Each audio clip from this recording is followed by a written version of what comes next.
I think if somebody were to ask me, what would I say to myself when I was 23 and just beginning my life as a Christian minister?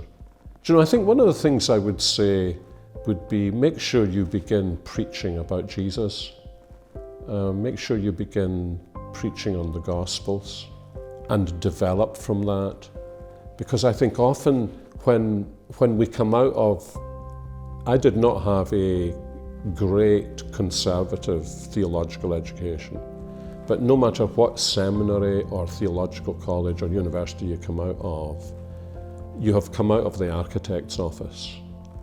And architects' plans need to be transformed into another language altogether. In that process, I think, as younger men, we can lose sight of Christ himself. And at the end of the day, we are ministers of Christ, ministers of the new covenant.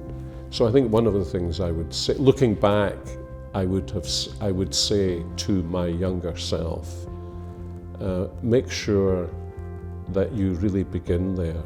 I think another thing I would say would be, because this meant a lot to me later on, and I wished I'd had the wisdom for it to mean the same earlier.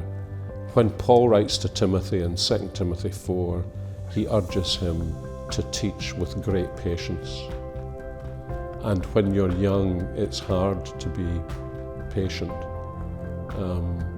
But he is saying that to a younger minister, and I think it's a very important thing to understand, that God doesn't always move at my pace. I don't always see, in fact, I very rarely see what he is actually doing. And so at some point in my life, it dawned on me that Jesus' parable of the sower and the seed and the soils actually was not just about the soils, but it also taught me a lesson as a sower, that what I was a farmer throwing seed around. And that was my task.